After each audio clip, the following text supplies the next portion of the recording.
Thank you, Joe. And actually, this is my audition to MC for next week. So when you mentioned the necessity, I thought maybe this is my time. So what I'll be talking about is the fitness industry, and it's something ironically that people hold very dear as much as they hold their personal eating habits. And this is evident when you speak to the market. Because the human body, everyone has one and everyone likes to mess with it. Whether they say so or not, we all have that mad scientist, thou shalt not experiment on yourself kind of mentality.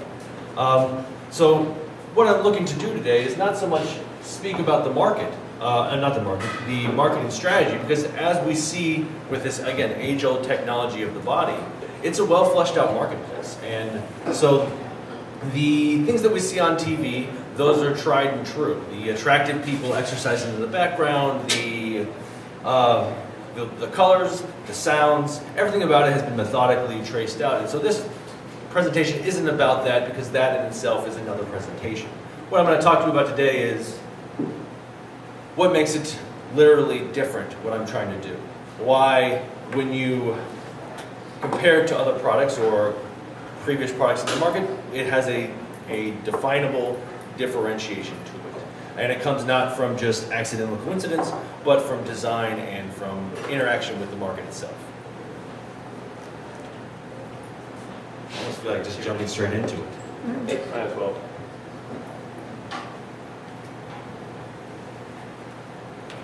I did finish my first note card.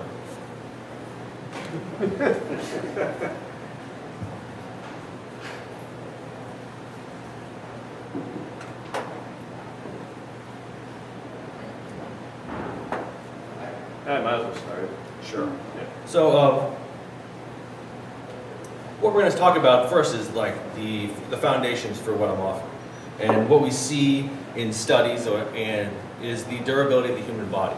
So one I'll have up on the slide, and another one I'll talk about is the capability of the human body to maintain performance up into the age of 60. So a study that I'll show up just a blurb about it is that they did an examination of runners to find out when their times would start to slow down. And they found out that recreational runners actually can peak at 35 and maintain that peak until 50. I had heard of another study saying that, here we go, another study saying that your average times don't decrease until your 60s. And so the human body has this durability to live actively throughout its entire life. In fact, of the 24 million people a year that will play basketball, 20% are over the age of 25, or excuse me, over the age of 35, and that's according to the Sports, Fitness, and Industry Association.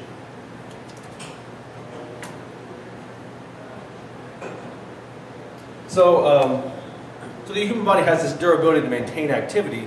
So what's our enemy? Our modernity, our ability to sit freely and not have it be consequential to being chased down by a cheetah, for example. So we try to combat this through daily living activity, the time we spend on our feet, the things that we do in our free time, our exercises, and this is our current methodology for doing this. And this daily living activity is a predictor of health, being involved in things. But what we end up doing is trying to jump back and forth. And through the tale of Captain J. Smith, which is actually my boss at a chemical company where I work as a chemist. So he rides his bike to work. Doesn't have a stand-up desk, but he'll sit down for most of the day. But he likes to competitively sail, and so he's training to be his competitive sailor. He's in his 50s, and he's working out as hard as he can, as vigorous as he can, to perform the best that he can using free weights. And he tweaks his back a little bit, and he rubs it off and says, "Oh, I've done that before." Later that night, he ends up going to the emergency room because he's pinched one of his nerves, and they have to put him on a morphine drip. And he's kind of in this drugged out state. It was good as an employee for a few days to have your boss be a little bit high.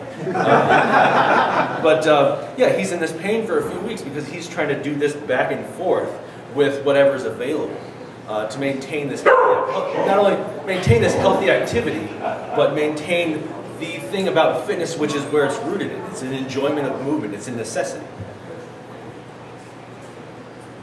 So this idea of wanting to do things with our life, it's a long-term market trend.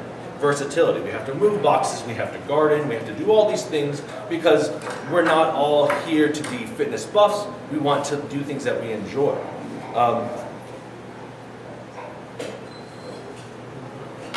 And I am in line with this because I don't want you to be in pursuit of vanity. Even though we might all enjoy Beachbody, I want you to do things that you love. And this requires, again, like versatility. So the solution that I came up with is this marriage between two current devices on the market, and I just came up with a clever medium in the third. And so what we're able to do, so the two ones is it's not a standard, it's an air pneumatic trainer, but I'm trying to highlight functionality. And then we have this medical device, this Humec Norm motor with a lever on the end that gives you feedback. And so we get this functionality that we need, and we get this smart resistance that we're looking for. And when we combine them together, we can do distinctly different things. We can get unparalleled safety and versatility. So with that possibility, we can do weird things like this. We can start taking yoga postures, and we can start strength training from them. I can do a downward dog with 500 pounds on my leg if I want to, because I've got this smart resistance enabling me to have this safety component so the machine doesn't crush me. I can have feedback telling me how I perform, which is kind of standard in our modern age, to have that type of machine feedback. But I want you to be able to lift from these postures because these postures are healthy, they're versatile, they're all-encompassing, and what I really like focusing on is that these are focus-driven. Yoga, one of the healthy things about yoga is you have to think about it. You're not just doing something. You are concentrating upon the movement of your body. And I want to take fitness from this concept of just like jocks moving weights to an intentional action. From my own personal experience as well as just speaking to the market. When I was lifting weights in college, a D1 football player, when you're putting 650 pounds on your back, that's not just a passive maneuver. You're constantly concentrating on every muscle in your body. And I found that to be actually the most important part about playing sports, is having a dedication to preciseness. And that's what I enjoy about these postures, is these don't happen by accident. So what we do is we have this smart technology. I wanted this to be the earwig, is yoga with strength training. And this kind of rephrasing is what we're looking to do, of combine things that haven't been done before and reap the benefits from both. Now you may try to do these things with like a resistance band, but you even find those are a little bit futile. So you can pull it off with a resistance band, but you might be limited to 5 pounds. As well as the resistance band still has that unforgivable snapback nature. So if you were to try that with a standing one-leg posture, you hit a certain point and it's going to pull you back until you're able to control the resistance. That could be a foot, that could be 2 feet, that could be until you fall on the ground.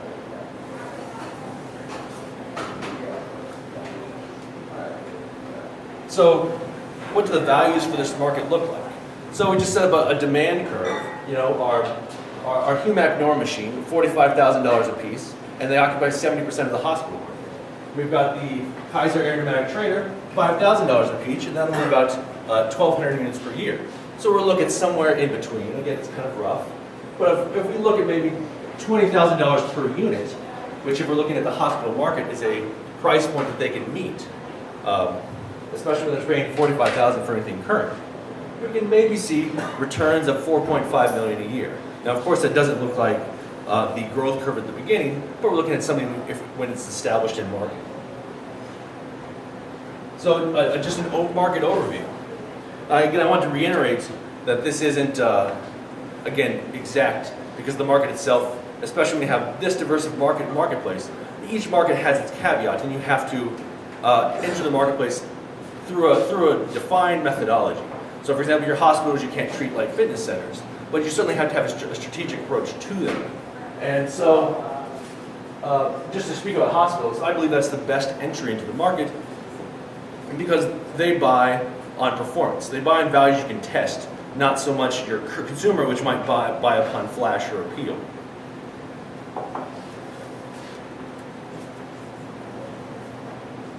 And so, what are some responses? Because I can sell you anything, right, if you're willing to listen to me. But listening to somebody else has proven to be a good, actually scientific approach to marketing. So other people that have looked and tried this device, Dr. Jared Zimmerman from Carl Foundation Hospital is the head of sports medicine and rehabilitative therapy. Dr. Frank Thomas from St. Luke's here in St. Louis, and Dr. Bruce Johnson from the Mayo Clinic. We've had in-depth discussions, purposeful discussions about the machine, having tried it, and the things that we're trying to espouse with it. And I hate to call him Alphabet Soup, but Garrett Arndt, a gentleman who was a manager of Mettler Athletic in Champaign-Urbana, he has the beautiful set of titles and training. He tried out the machine, saw it, and saw the values it could offer, and said, tell people who want to invest in your company, we'll buy one today when they come out. So competition, and this is obviously not exhaustive, but it details some of the other things in the market. So what you'll see is X Robotics. It actually doesn't perform very well if it's in business at all. Is that it's going to be an expensive machine that has a limited function for each. It's going to give you your robotic feedback, but it's not going to give you your new methodology in use. And I'd like to say that's actually a quite important point in the business case, is the use is, well, to use the term important, if we think about Segway, the wonderful thing that you swing back and forth, it controls the motion. If they had the use case like Line Bike, would we be using those as opposed to the scooters on the street? So the use case scenario, the design plan of it is more than just the technology when it comes to developing a business. So when we ask these right questions about doing something completely different, we find that our competitors can't stack up. We find that there are a significant amount of X's when there's check marks. So like full exercises, diagnostics and data use, yoga posture capability. What I particularly like is the design is an innovative tool. So when you speak to the market, again, the idea of a fitness jock is not true. These people are dedicated to their exercise craft. And so when you come in and you approach them, you don't say, hey, I want you to do this. I say, hey, I built this, will you play with it? And so putting something that can be used as a tool, you'll be surprised at what people will come up with. And you get to use them, or you get to work with them in the development of the market. So kind of a business timeline. And these are based off of industry experts, like Live Fitness, how long it takes for them to turn around a new product, my own experience in building this machine myself, and as well as my experience being an R&D chemist, what it takes to develop a product. Granted, it's another market, but it's the idea of the intellectual time it takes to produce a new product. And so 6 to 9 months for time to have a mass marketable machine. You'll have a period in which you have to develop business partnerships. You'll have to have some reoccurring engineering that occurs, but of course your highest cost for that will be at the beginning. The marketing planning, as we've talked about in this marketplace, that is fully fleshed out. You have to have significant interest in how you talk to your market. But easily being able to have reoccurring revenue, or not reoccurring, revenue start to occur within 6 to 9 months on a marketing on a large scale. Any questions?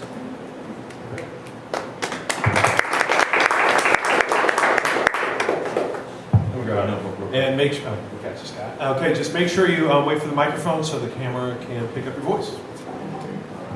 Cool. So do you have a fully functioning prototype then? I did. I scrapped it because after I got the reviews I got, for example, Carl Foundation Hospital, they said we like it and we'll buy it, but just not the one you built. So it hit the end of its useful life. I got the marketing appeal from it, but when there came the necessity to build a beta that I could leave with somebody and have them try, that's when I got tired of carrying it in the back of my truck. Okay, and so yes. Did that include all the robotics and everything, the feedback? Yeah. Diagnostics? Yes, everything that was essential for the patent especially. Okay, and that was my next question. Have you filed for IP protection on your design, or are you waiting until you finalize it? The patent was filed, or actually it was granted and posted publicly this last March 5th. It's very interesting. It's a very tight market space. We actually debated the meaning of a couple words for the patent verification. So the ability for someone to just simply design around it is going to be tight. There are some things we had to include in the phrasing of the clutch system, which is actually quite essential to start assuming postures. We had to use some modern lingo. Yeah, and I guess I just have one other question. Sure. So have you actually, I take it that physical therapists will be the ones that will actually be implementing this in the hospital setting? Yes. Have you had a nice overview with physical therapists to make sure that this is something that they believe would be safe for their clients? Past usefulness, but just safe so that they could, employ it for Yes. the patients? So I've spoken. I've hit almost around 50 conversations. I don't want to say just stop in the door conversations with customers, but sit down and conversations with people like physical therapists, the physicians that run them, and that's where we get the feedback that we saw. You know, that this, in particular, like Dr. Frank Thomas here in St. Louis, his thought was, you know, Josh, the human body is like silly putty. You know, you put too much on it too fast and it snaps. If you want to try to get the benefits of strength training, it has to be gradual and controlled. So the safety aspect, what we get is we have the control over the resistance system when we put them in, when we put people in different postures for example, to exercise the back. So back rehab, it's an 80% failure rate. They have to go in and have expensive surgery. You know, if we can offer yoga postures, which have this nice core strengthening posture capability, you know, can we reduce back surgeries?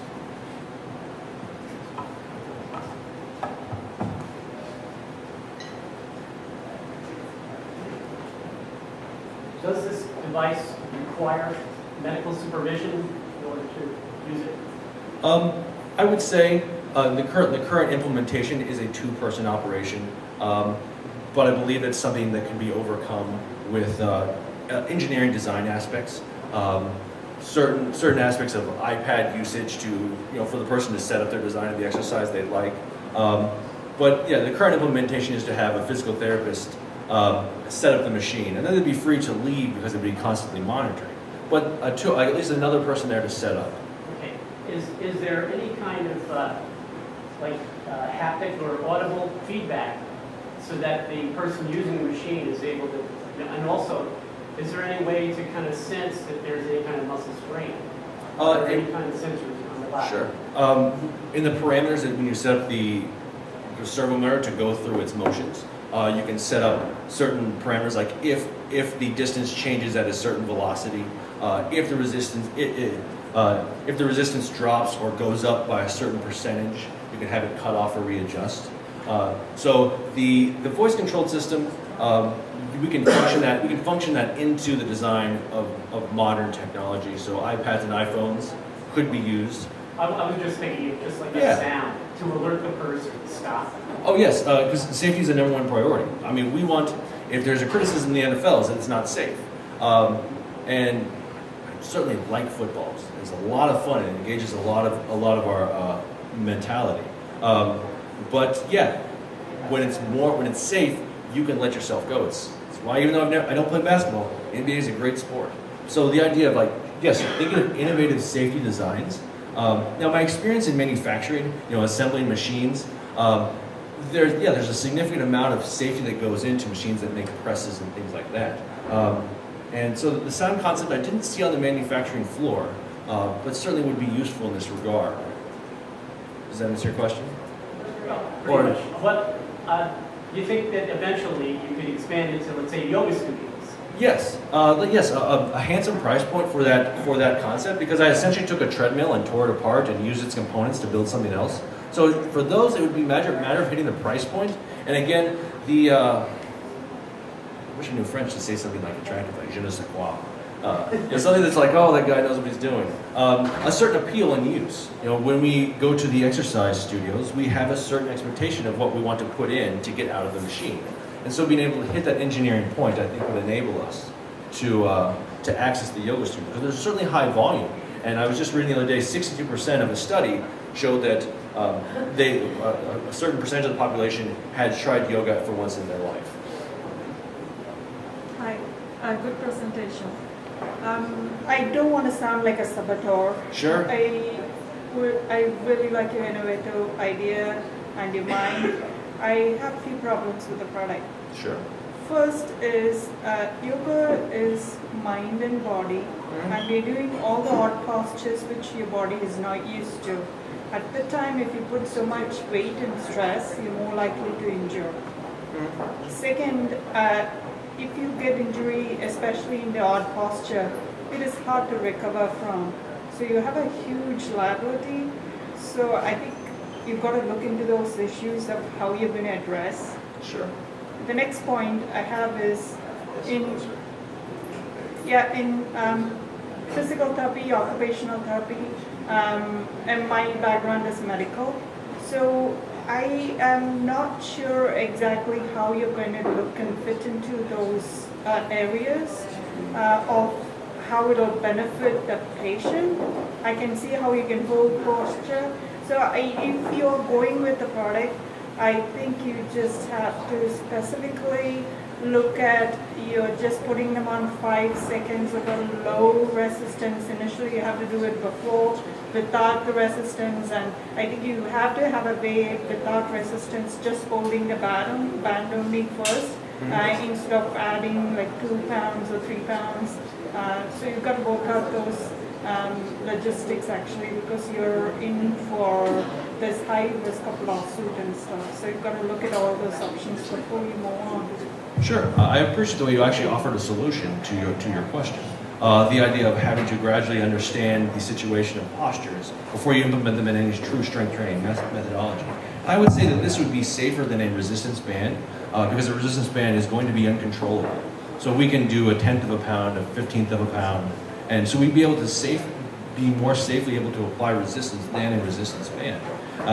To the meaning of yoga, yoga means, I think it's like understanding like the useless of my motion. I'm looking for like silence in the motion of my postures, and I think that can encompass the idea of focus. You know, we are going to take something that has traditionally had no weight and add the focus of weight training to it.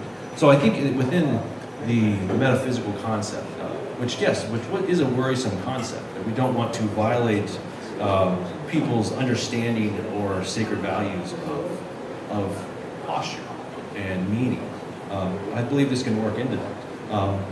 To the worry about injury, and especially the idea of like slowly adding weight, I will regress back to Dr. Frank Thomas's comment. You know, the body is like silly putty for its muscles and tendons. Yes, there cannot be a sudden addition of weight, and that is a concern. And I do appreciate you like starting to talk about the methodology that would start to add sedative value for the problems that you've suggested.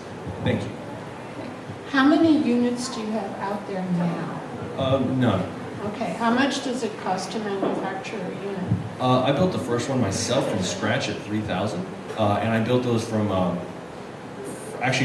robotic welding arm parts. So the idea of saying there was a treadmill, they're essentially treadmill components, but I built them from robotic welding arm parts. So the servo motor that controls the robotic arm, the computer system.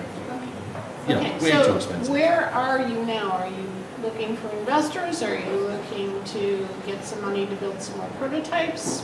Yes. What's going on now? So what I'm looking to do now is to gather investment to develop a beta prototype that we then put out to people who can use it without me being there. That satisfies the professional engineering insurance requirement for a hospital to use a machine.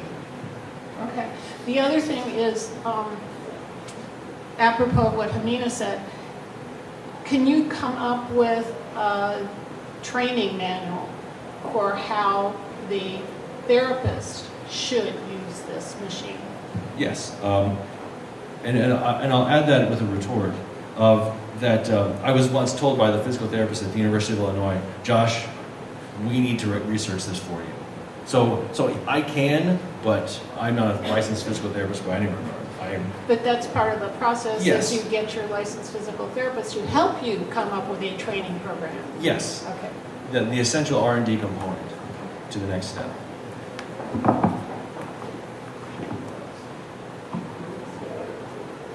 So compared to TRX, this is actually going to monitor Yes. my weights. I mean, what's stopping me from just taking regular weights or weights that I strap to my body and just do TRX versus use your machine?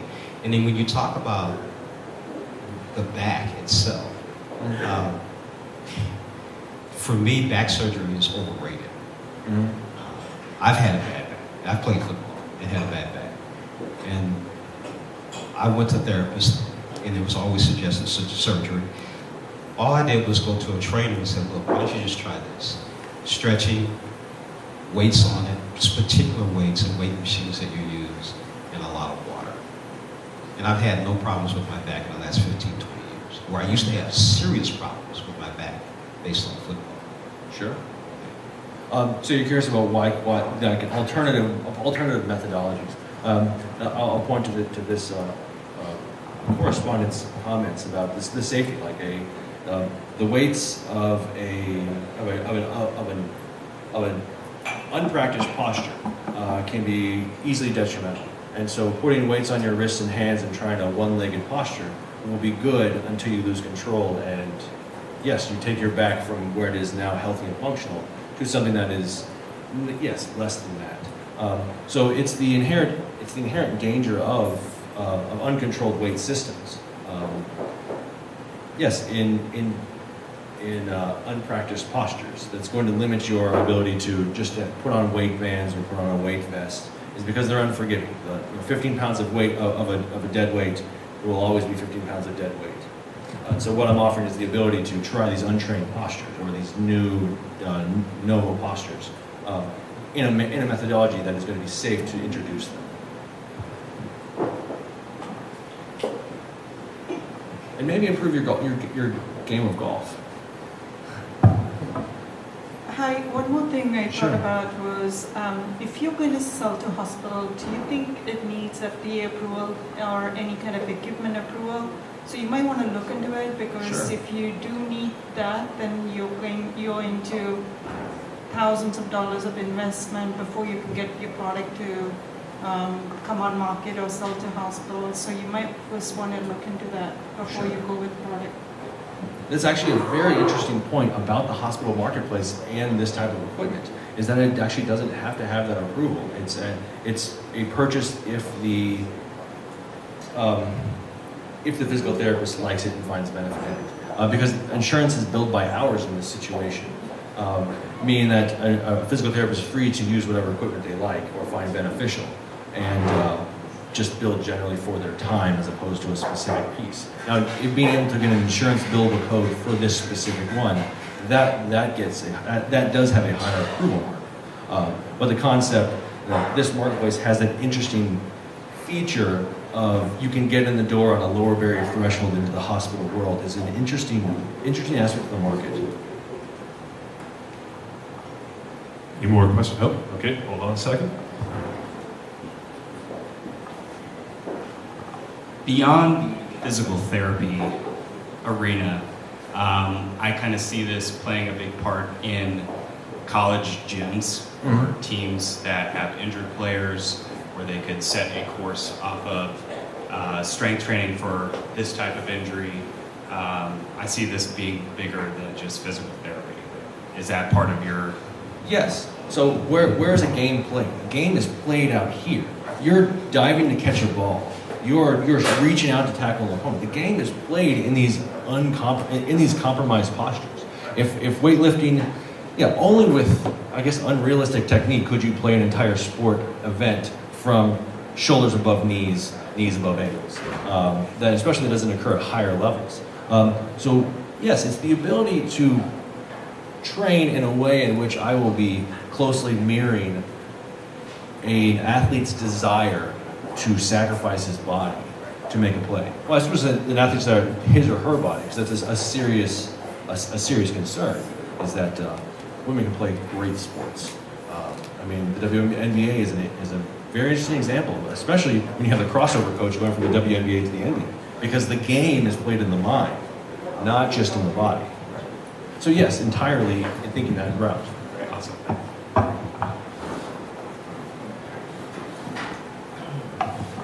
What's up? What's up, dude?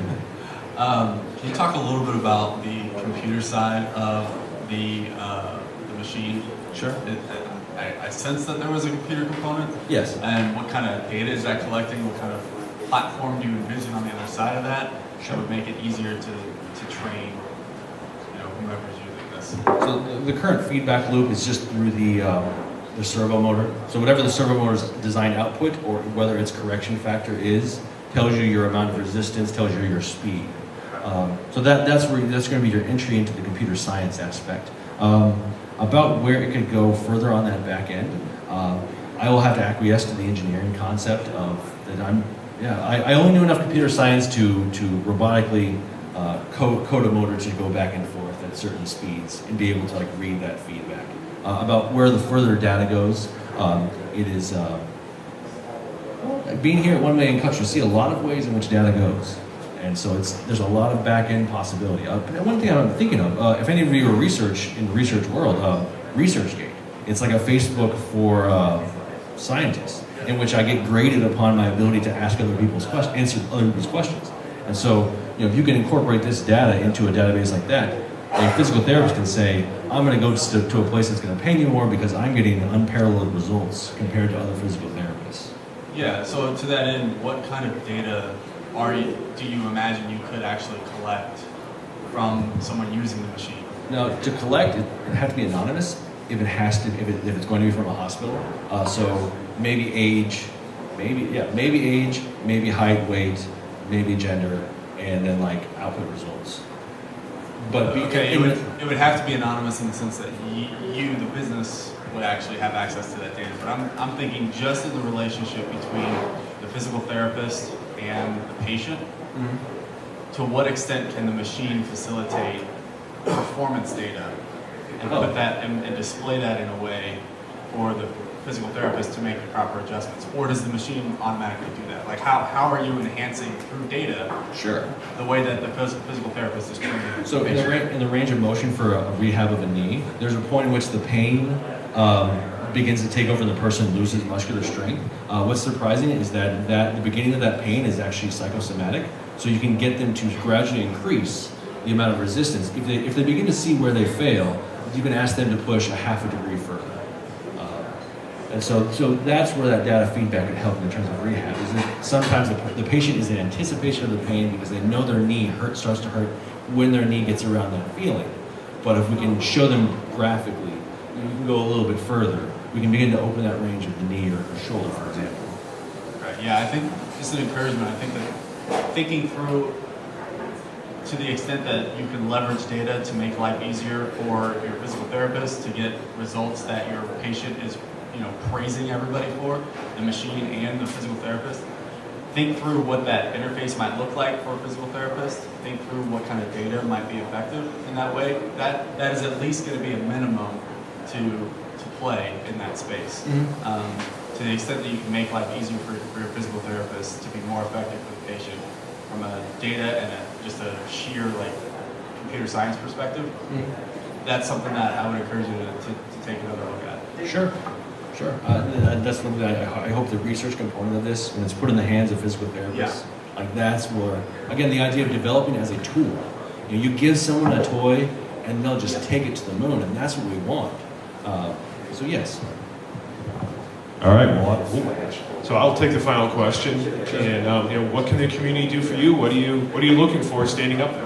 So I'm looking for investment. I've done a good enough job as a research chemist that my boss is going to allow me to use part of my salary for my startup.